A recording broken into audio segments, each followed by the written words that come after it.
Recently, we had a look at the famously popular RTX 3060 Ti and how it compared to its latest successor, the RTX 5060 Ti. The Ampere-based GPU that, when launched in 2020 for the price of $399, was quickly snapped up by gamers for being pretty potent for the time, but still showed that it can keep up in 2025 and made for an interesting comparison to the latest Blackwell-based GPU. As while the 3060 Ti can still hit some impressive performance numbers in the latest games, it also painted a clearer picture as to what the upgrade path could be for those on the aging hardware, or, based on our summary, what the upgrade path potentially maybe shouldn't be.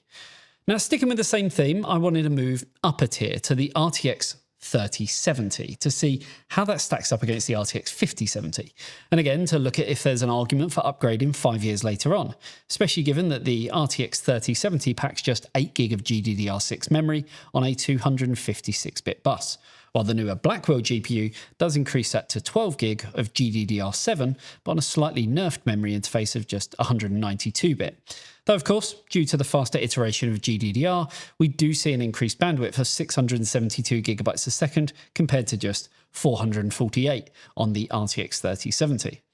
Beyond that, obviously, we do see increases in some of the core specs, and while architecture will make a big difference, it's all about the uplift of what that translates to percentage-wise to see if it earns your hard-earned cash, especially considering that the RTX 5070 launched for an extra $50 when we're comparing MSRP to MSRP, though you can still actually get base models for a little under the $549 launch price, now sitting at around $529 and up.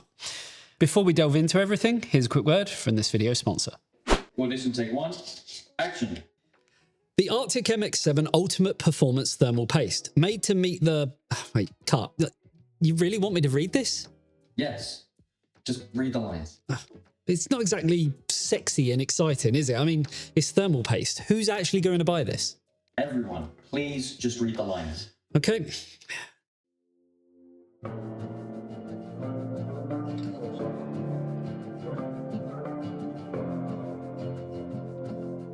The Arctic MX7 Ultimate Performance Thermal Paste, made to meet the highest demands in terms of performance, application, and safety. Thanks to its new formula, MX7 achieves even lower thermal resistance and a measurable performance increase, whether it's used on desktop CPUs, GPUs, laptops, and even console processors. Available in 2, 4, and 8-gram packages, there's something for everyone, and they come in a new syringe design, making it easier to see exactly how much you've used. Grab yours today to keep your frame rates high and your temperatures low. And cut. Good job, you got the bar. Thanks, that MX7 stuff actually sounds pretty good. I'm guessing I get a free sample, right? No, go online and buy yourself. What do we pay this guy for? Buy yours by clicking the link in the description below. Now, obviously, we've reviewed the RTX 5070, so we're not wanting to go over the same things that we said in our launch day review. Though, for the most part, I will say, much like the rest of the RTX 50 series, we thought while the new tech is good in terms of upscaling and ray tracing, for those wanting a pure rasterization bump in performance, it was definitely on the lower side of what I believe the average consumer would expect. And that memory configuration, of course, all for $549. It just wasn't giving us the wow factor. So to see how things stack up, we put both of these cards onto our GPU test system with an AMD Ryzen 7 9800X3D and 32GB of Corsair Vengeance RGB 6000MHz CL30 memory on a Gigabyte B650E Aorus Master motherboard. All testing was done on the latest version of Windows with the latest updates, and for our testing we used the latest NVIDIA 581.80 game-ready driver. We'll be looking at 1080p, 1440p and 4K results today, and looking at the performance increase that you'd get going from the RTX 3070 8GB card and moving up to the RTX 5070 12GB GPU. We'll also be putting all of our test results over on our Patreon, so if you want to check them out while also supporting the channel with everything that we do, the link for that is, as always, down below. So, with that out of the way, let's get into those glorious benchmarks. Kicking things off with Arc Raiders on the low preset, and things are off to a good start, with a 42% uplift at 1080p, a slightly higher 44% at 1440p, and a 47% increase at 4K. Now what's most interesting here is the 1% lows on the RTX 5070 at every resolution, surpassing the average of the RTX 3070. For those looking for an upgrade, these are the kind of numbers you'd want to be hitting in terms of the increase moving from a 30 series card to a 50 series card. As we move on to the Epic preset, things go from good to even better, seeing 50% faster performance at 1080p and a similar 49% uplift at both 1440 and 4K. And now more importantly, we see the RTX 5070 pushing us above the 60 FPS threshold that most gamers crave, with pretty strong numbers across the board, though not taken away from the RTX 3070 that still holds up at both 1080p and 1440p with respectable numbers. Moving over to Black Myth Wukong on the low preset, and the gains just keep on coming, with the 5070 packing 54% faster performance at 1080p, while 1440p and 4K improve on that further at 58 and 59% respectively. Again, showing that at resolutions like 4K, where playability was out the window, a simple upgrade and skipping the 40 series can actually net you some big gains that now give you what I would class as a playable experience. On the high preset, the gains are very similar to what we saw on the previous preset, but have improved slightly with 58% more performance at 1080p, though this still does show that the RTX 3070 can play a game like this on these settings comfortably at that resolution. Now that slips away slightly at 1440p, where the RTX 5070 makes the game fluid and playable again, thanks to 58% faster performance. And while we see our biggest gain of 61% at 4K at just 37 FPS, more intensive parts of the game could even see the new Blackwell GPU struggle just a bit. Moving over to CS2, where the astronomical numbers come into play, and due to that, the gains aren't on the same level as what we've seen from other games. That aside, on the low preset, we're still seeing a 15% uplift at 1080p, 22% at 1440p, and 30% at 4K, with our lowest results still being an impressive 288 FPS from the RTX 3070 at the higher resolution. As we move to the very high preset, it allows both cards to stretch their legs, and this is where the RTX 5070 starts to push ahead quite a bit. Now, while the RTX 3070 is good for 281 FPS at 1080p, the RTX 5070 matches that with its 1% low, and therefore comes in 31% faster. At 1440p, this gain increases to 38%, while 4K improves on that further slightly with 39% more frames, though on either card, you wouldn't exactly be disappointed with the performance anyway. In Cyberpunk on the low preset, the gains scale pretty well, with 1080p seeing 36% more frames when moving from the RTX 3070 up to the RTX 5070, while 1440p sees that improve massively back up to 55%. And then at 4K, another example where the RTX 3070 is showing its age at 52 FPS, we see a 58% improvement, taking our performance up to 82 frames per second on the newer card. Then, as we move to the Ultra preset, the RTX 3070 shows its age slightly at 1440p, netting just 53 FPS, and quite dramatically at 4K at 26 FPS. Now, due to that, we do see an uplift of 67% at 1080p, 68% at 1440p, and a slightly lower but still impressive 58% increase at 4K, putting both cards slightly out of reach of what I would class as an enjoyable experience without some form of upscaling. Then lastly, in Kingdom Come Deliverance 2 on low settings, we find a slight anomaly with the RTX 3070, as it comes in with some extremely tight 1% lows, while the 5070 has what I'd class as more, let's call it typical 1% low variants. That aside, we do see some strong generational improvements across the board of 59% at 1080p, 57% at 1440p, and 53% at 4K. And also at 4K, we do see the 3070 still just barely clinging on. Then as we move to the Ultra preset, the 1% lows look extremely healthy across the board for both cards, and now at 4K we do start to see that, well, they're both showing signs of slipping, which shows that the 5070's 12GB of VRAM just isn't enough in certain titles at higher levels. We do still see a 48% uplift at 1080p though, 56% at 1440p, and 65% at 4K, though I'd be wanting to push a few more frames out of that result through upscaling to have what I'd class as a smooth 60 FPS minimum experience. Now, we actually tested 10 games for this, and we have put the full suite over on our Patreon if you want to check that out, though we can talk about the 10 game average and starting with the low quality preset settings. And it's here where we find some impressive numbers at all three resolutions, though not taken away from the 39% uplift at 1080p, 45% at 1440p, and 44% at 4K.